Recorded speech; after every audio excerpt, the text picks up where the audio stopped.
Welcome back, everyone. Michael here with Offshore Citizen. After one of my previous videos recently, I was discussing a little bit about the decline of nation states. For those of you who want to go check out, it was the video where I was discussing Ray Dalio's video, The Changing World Order. Some people were asking about kind of more in-depth thoughts regarding this idea of a post-nation state world, etc. So I figured I would take some time to discuss that. We'll see how it affects us over the next little while. Immediately, it's probably not within our concerns of where to move or how to set up businesses, etc. But I think over time is probably a very significant trend. So we will dive in and discuss it today. Before we do, if you haven't already, please hit the subscribe button, hit the all notification bell. Thank you for your support. If you would like help with relocating abroad, getting residencies, citizenships, figuring out what the best solution is for you, or implementing that solution, please reach out to us. You can book a call, calendly.com/Michael-Rosmer. There's a link in the description below. Or send a message through our websites, offshorecitizen.net and offshorecapitalist.com. All right, so really quickly, just outlining the context for this whole nation state, post-nation state world thing, okay? So you kind of can start off by thinking about the fact that the idea of nations as we know them today are actually a historical anomaly. So we think of it in a very different way than it actually was. Let's use a simple example, Greece. So we talk about ancient Greece, right? And we think, oh, hey, we've got Greece today. Greece has been around for a long time, etc. In reality, there was no nation of Greece as we understand it today. What there were city-states. You had Athens, you had Sparta, you had Macedonia, you had these different things.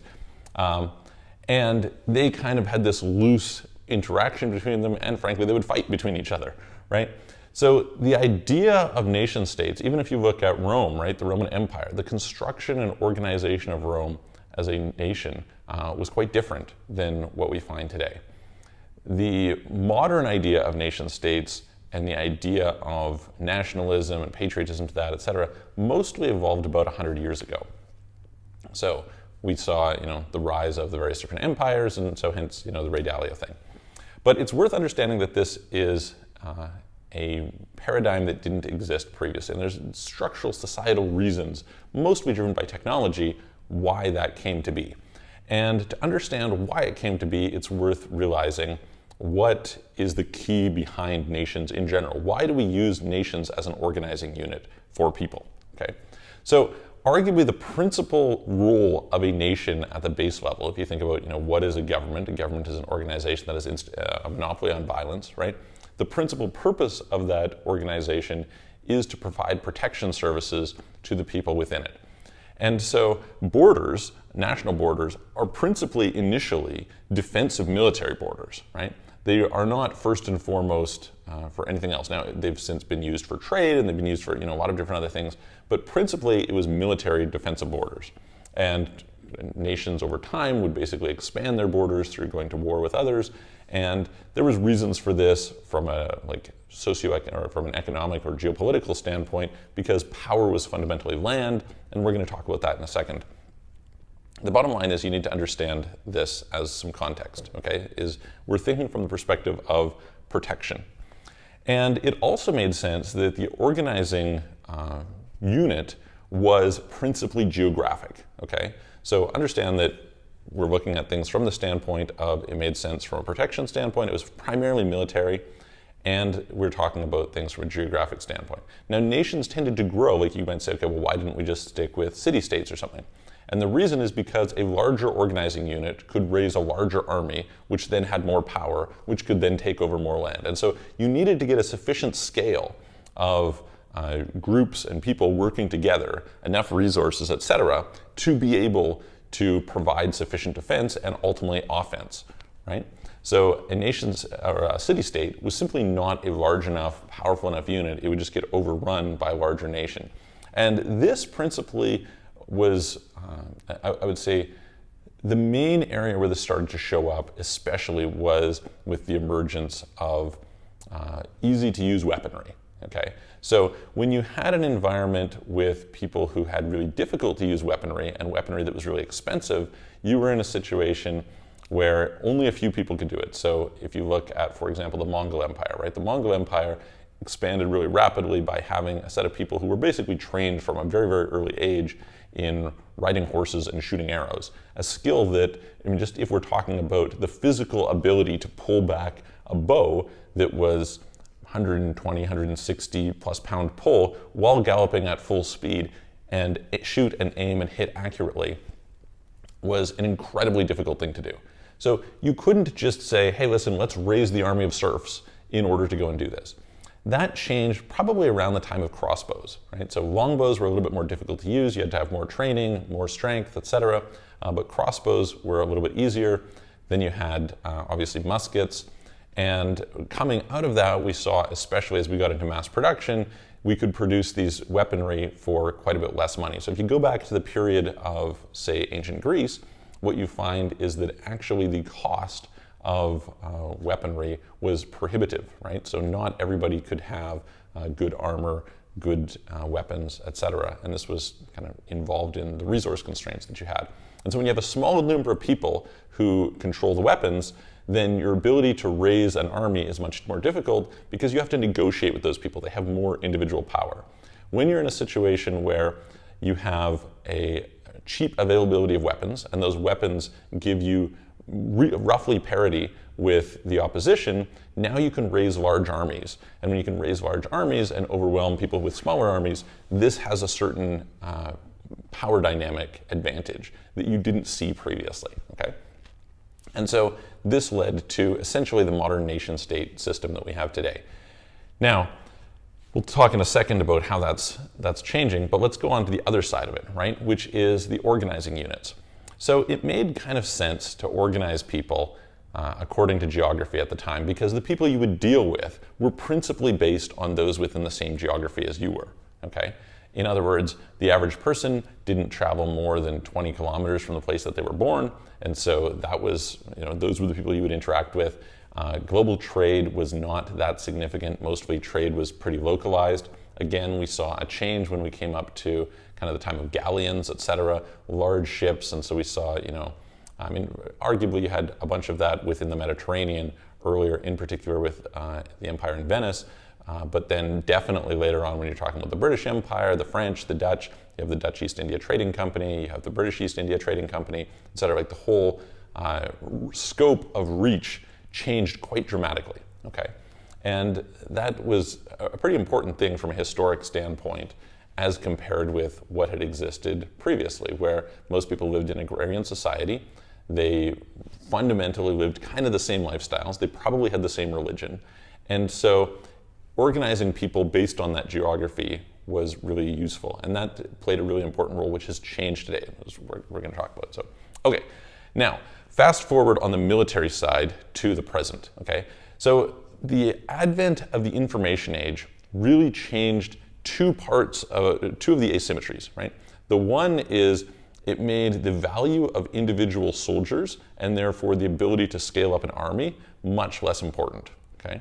And you can think about this, you can kind of ask the question, okay, when did the information age start?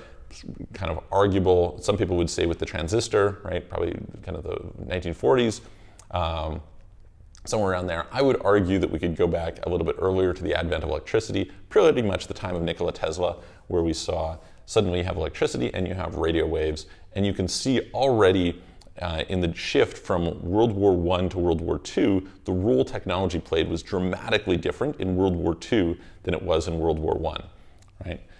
By the way, an interesting aside, just to observe the cultural shifts, you had people who literally lived through the American Civil War, right? Obviously muskets, kind of traditional gunfire, like you'd see that, and also simultaneously lived during the time when we detonated the hydrogen bomb.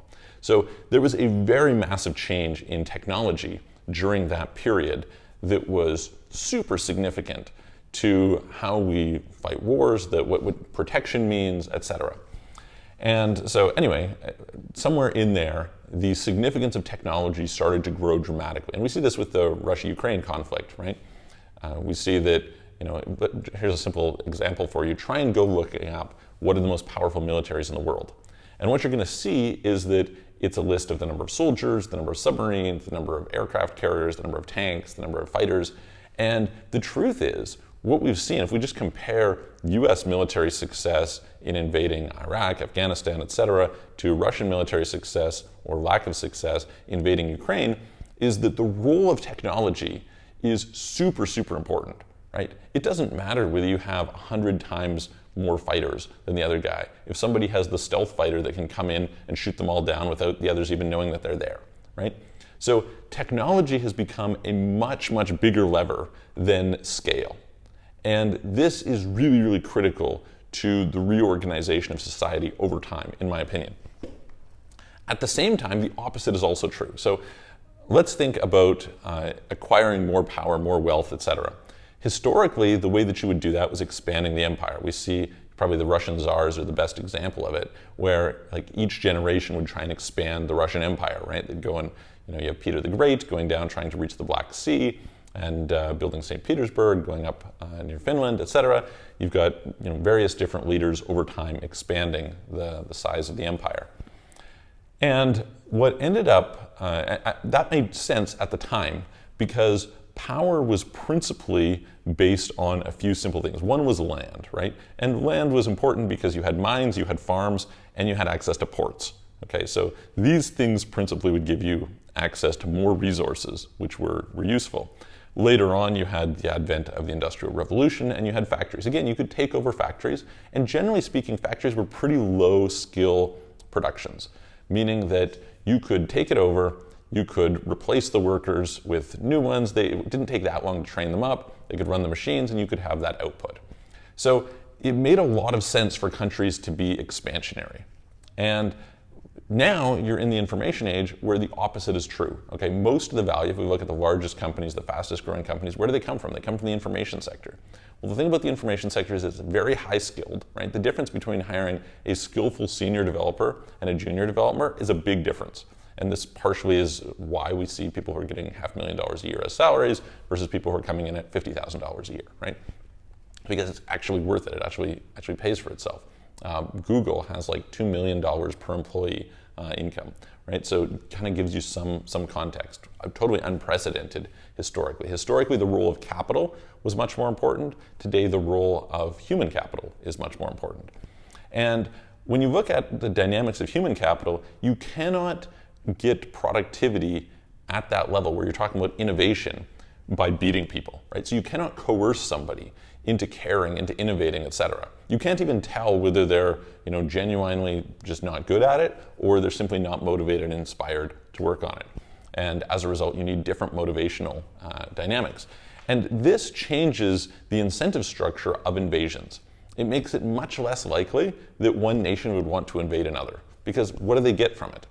They don't necessarily get that much. Instead, you want to compete for talent to come to your country, and so hence we see digital nomad visas, and we see high skill visas, and we see desire to attract startups and do various tax incentives and so on and so forth, right?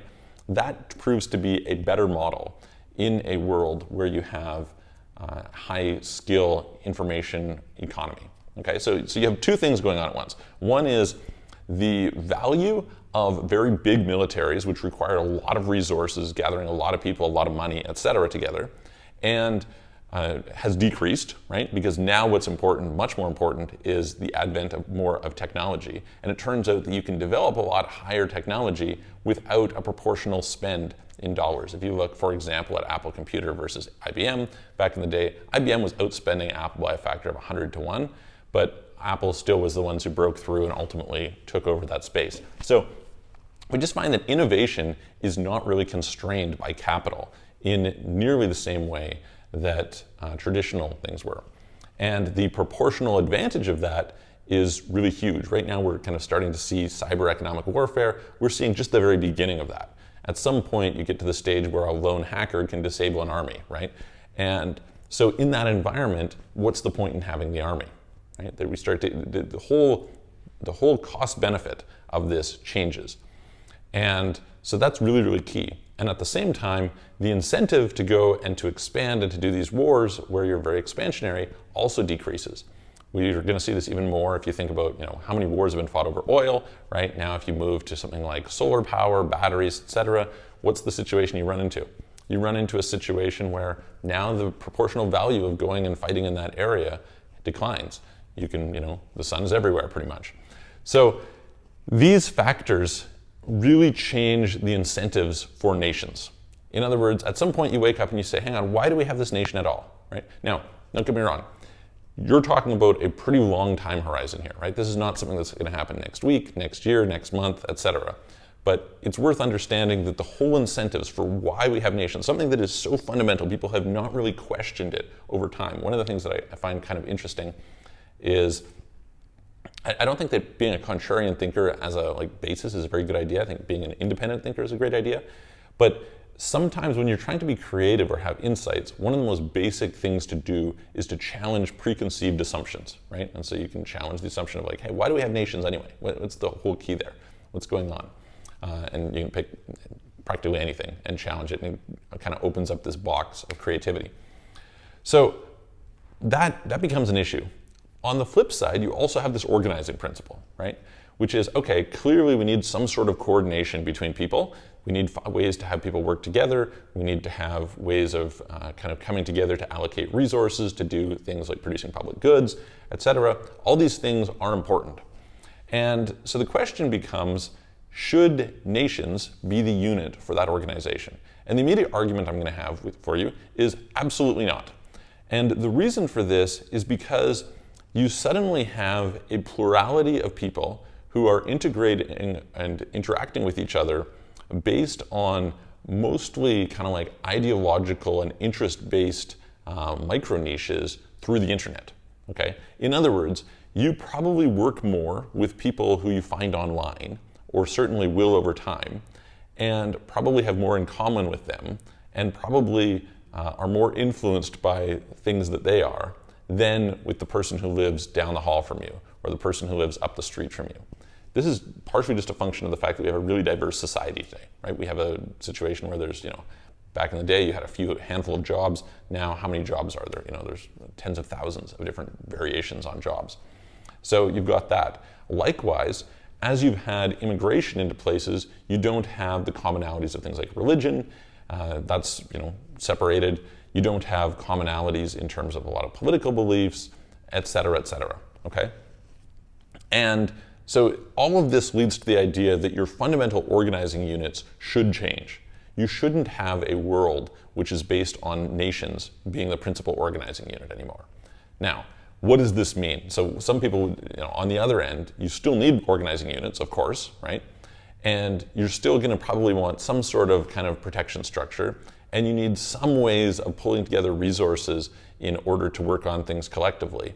And notably, one of the things that has changed dramatically from what we saw in the past is far more issues are global in nature, okay?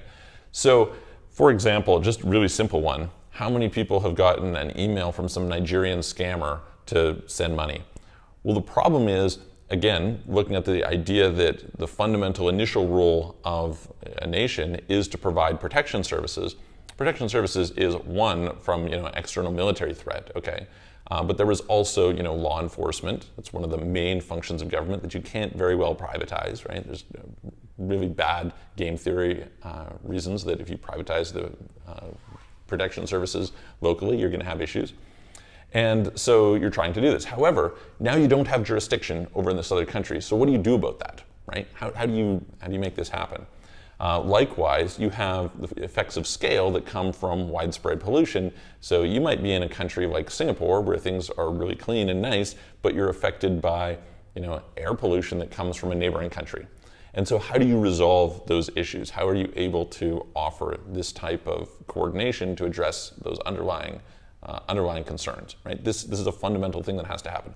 And for that reason, some people have suggested, they say, we should we'll probably go to more like a city-state model.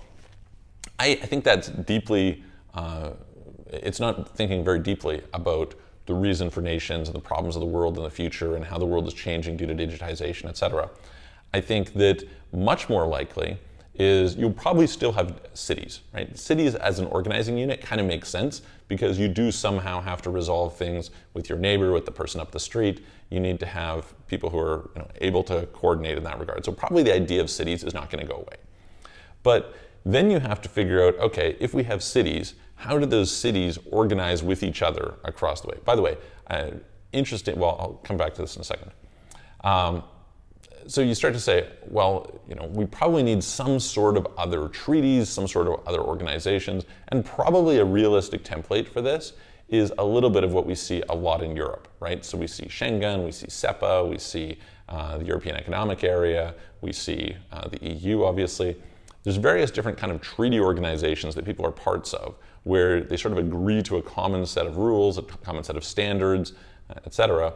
And we apply those, but we don't share kind of the common governance. Now, at some point you have to work through, okay, what do you do about dispute resolution between these? How do you enforce the resolutions that come about? Because you've got, say, for example, UN courts that really have no teeth because they have no ability to enforce their judgments against some country.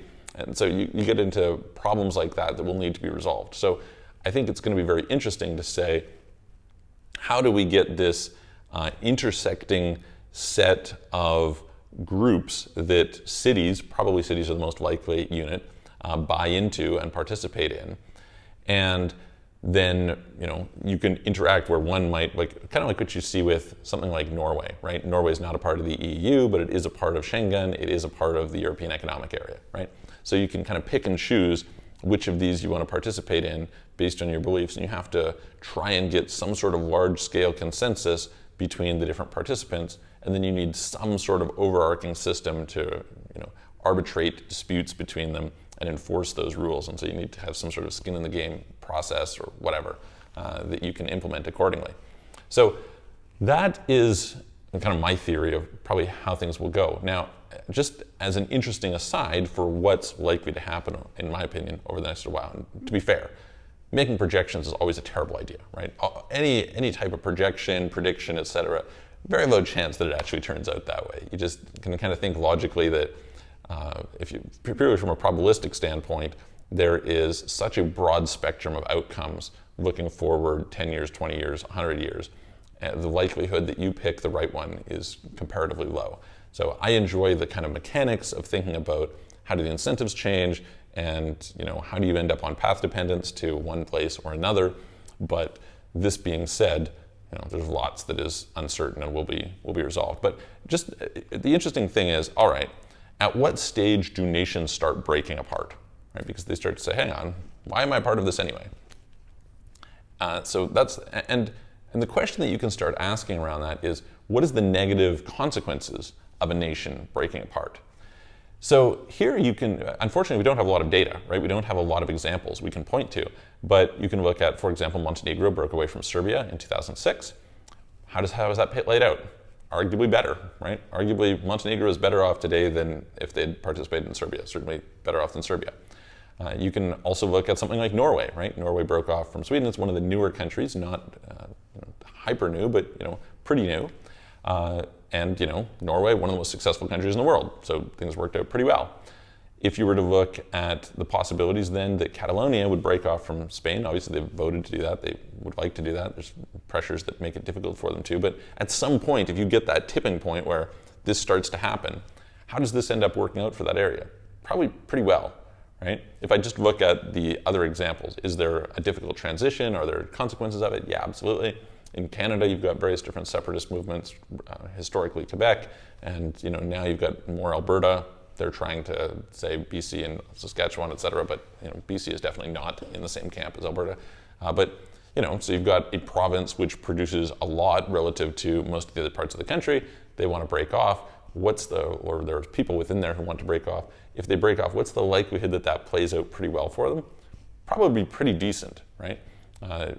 So you can see examples of where, as this happens, the payoff is pretty good. Now, the interesting kind of counterexample of that is UK breaking off from the EU. Brexit turned out pretty badly by some metrics for them. We'll see over time, but obviously the EU tried really hard to punish them and make an example so that other places wouldn't want to break off. And we'll see what takes place in the future.